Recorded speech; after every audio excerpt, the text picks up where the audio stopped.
शशि 12:30 बजे दिन में 12 अक्टूबर 1986 टाइम बता दीजिए। 12:30 बजे 12:30 बजे दिन के।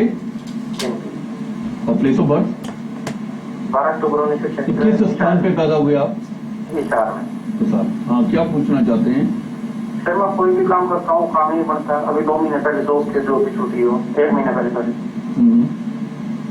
तो पता नहीं क्या हो रहा है। कुछ भी काम करता हूँ, कुछ भी जो सोचता हूँ उसका उल्टा ही हो रहा है। अच्छा, मैं आपको बताता हूँ। देखिए, इसमें क्या है कि आप धनु लग्न की जातक हैं, मकर आपकी राशि है, श्रवण नक्षत्र है, चंद्रमा की नक्षत्र है। यानी कहने का मतलब है कि आपको धन के तो अच्छे योग बनते हैं, साथ में प्रॉपर्टीज के भी योग बनते हैं। इस कुंडली के अंदर में बुध केंद्राधिपति दोष के साथ में है। आपको जब जब बुध का अंतर आएगा, नौकरी में काफी डिस्टर्ब करेगा, यानी नौकरी छूट जाने का योग बनता है। जैसे इसमें कहा जाता है, न दिशंति शुभम नृणाम सौम्या केंद्राधिपति क्रूरास के शुभम हेते प्रबला सूत्रोत्तरा। यानी बुधस्तु धनु चंद्रो अपि भवे तदस्तु धनु तद्वत नरंध्रेशत दोषस्तु सूर्य चंद्रमसु भवे। यानी कहने का मतलब बुध को भी इतना बड़ा दोष हो जाता है कि बुध उसमें केंद्राधिपति दोष के साथ में आपके फुलफिलमेंट ऑफ डिजायर, यानी कि एम्बिशन फुलफिलमेंट, यानी कि जहां से हम देखते हैं एक आदमी को जॉब से आने वाला धन उसमें बैठा हुआ है, वो जब भी बुध ऐसा बैठता है तो वो धन में कमी करता है, उसको तोड़ता है, उसको रोकता है। बुध का आपको एक एमरल्ड पहन लेना चाहिए, यानी कि आपको एक पन्ना धारण करना चाहिए अपनी छोटी उंगली में। और इसी प्रकार से आपने केतु का लहसुनिया आपने पहना चाहिए लेफ्ट हैंड की स्मॉल फिंगर में। और इसके अलावा आपने गौशाला में आपने चारा, गाय को हरा चारा देना चाहिए। और ये रेगुलर एक रूटीन बना लीजिए कि आप गुड़ के साथ मिला के और गाय को चारा दें, इससे आपको जॉब जल्दी मिलेगा। वैसे इस समय आपका जुलाई तक में आपका लीन पीरियड है, और इस कमजोर समय के निकल जाने के बाद ही आपको जॉब से संबंधित अच्छे रिजल्ट आएंगे। हाँ जी, हमारे साथ एक अनिल साहब जुड़ गए हैं गुड़गांव से। हेलो। हेलो। हाँ जी, नमस्कार गुरु जी, आपको सादर प्रणाम। नमस्कार जी, बताइए डेट ऑफ बर्थ। हेलो। हाँ, नमस्कार जी गुरु जी, आपको सादर प्रणाम। नमस्कार जी। नमस्कार गुरु जी, मैं आपको धन्यवाद देना चाहूंगा। मैं आपसे मिला था एक बार और आपने मुझे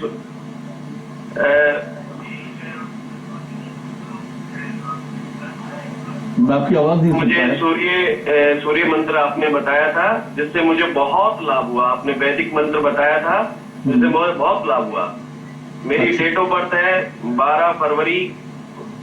एक मिनट, 12 फरवरी। हाँ जी, 1978। हाँ जी, टाइम ऑफ बर्थ बताइए।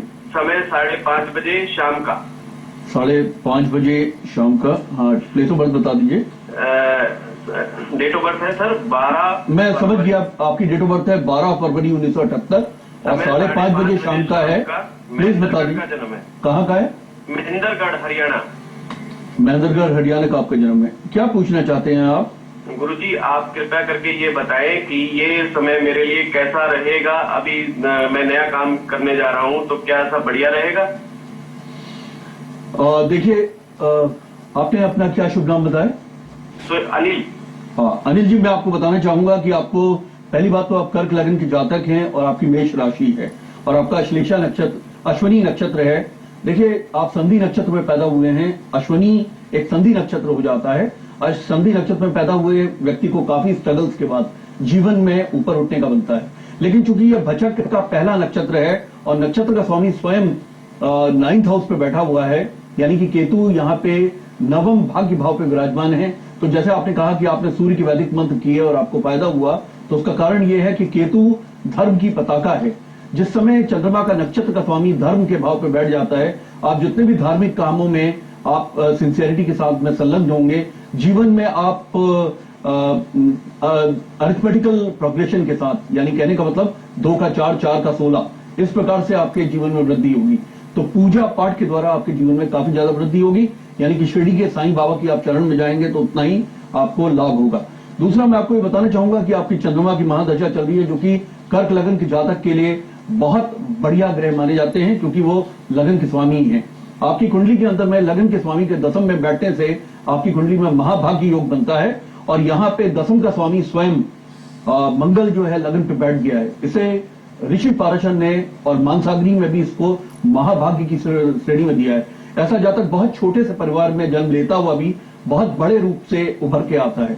इसमें कहा है कि लग्न कर्माधिनेतारो अन्योश्रय संस्थिता राजयोगो विधिप्रोक्तम विख्याति विजयी भवेत्। यानी ऐसा जातक अगर निम्न श्रेणी में भी, अगर निम्न परिवार के स्तर में भी अगर वो जन्म लेगा तो विश्व में विख्यात होने के ऐसे काम करने में सक्षम होता है। लेकिन कोई भी काम, याद रखिएगा कि कोई भी काम भाग्य से ही नहीं होता, काम प्रयत्न से होते हैं। प्रयत्न के भाव में आपके राहु बैठे हुए हैं और राहु के लिए कहा जाता है त्रिकटे एकादशे भौम त्रिकटे एकादशे राहु त्रिकटे एकादशे सौर सर्वान अरिष्टान निहंत्याजु। जहां एक तरफ से राहु तृतीय हाउस में बैठकर अरिष्टों को निहंत्याचु करता है, यानी अरिष्ट का मतलब है कुंडली के सभी दोषों को दूर करने में सक्षम होता है, तो वहीं राहु लिथार्जी का, डबल माइंडेडनेस का, कंफ्यूजन का भी प्लैनेट है। राहु कोई भी ग्रह अपनी प्रकृति को नहीं छोड़ता।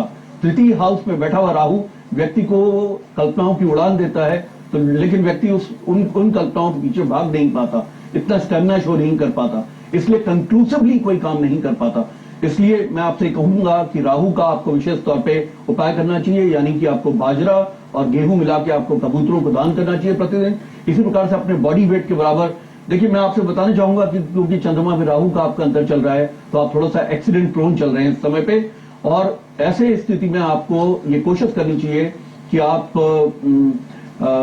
आपने राहु का एक बहुत अच्छा उपाय होता है तुलादान, यानी अपने बॉडी वेट के बराबर का आप अपने बॉडी वेट के बराबर का गेहूं आप किसी भी धार्मिक संस्थान में आप ये दान कीजिए। ब्राह्मणों को, कम से कम 14 ब्राह्मणों को बैठा के आप उनको भोजन करवाइए, उनको वस्त्र और उचित दक्षिणा देने से आपका एक्सीडेंट का पीरियड निकल जाता है। आपको अक्टूबर 2012 तक ये एक्सीडेंट का पीरियड का खतरा बनता है, क्योंकि तृतीय हाउस से हम एक्सीडेंट्स भी देखते हैं, और चंद्रमा में राहु का आपका अंतर चल रहा है जो कि सडाष्टक है, यानी 6/8 है, और चंद्रमा राहु एक दूसरे को वेद देने वाले ग्रह माने जाते हैं, यानी चंद्रमा को राहु के द्वारा ग्रहण लगता है, इसलिए ये मेलेफिसेंस बढ़ जाती है। मित्रों, आज तो हमारा समय यहीं पे समाप्त हुआ। मैं आपको बताऊंगा मंगल के बारे में। मैंने आपसे कहा था अगर आपको जीवन के अंदर तरक्की करनी है, आपको जीवन के अंदर भूमि का लाभ लेना है, आपको जीवन के अंदर power, position, authority and prosperity लेनी है, तो आप मंगल देवता की शरण में चले जाइए। आपको जीवन में रोगों से मुक्त होना है, तो मंगल के जो देव हैं वो है हनुमान जी। प्रतिदिन आप ये संकल्प ले लें कि आपने 5100 हनुमान चालीसा का पाठ करना है 6 माह के अंदर, और इस पे आप संलग्न हो जाइए, फिर आप देखिए आप सभी रोगों से मुक्त हो जाते हैं। अगली बार जब मैं मिलूंगा तो मैं आपको मित्रों बुध ग्रह के बाबत बताऊंगा। आज हमारा समय यही समाप्त हुआ। आज के लिए बहुत बहुत धन्यवाद।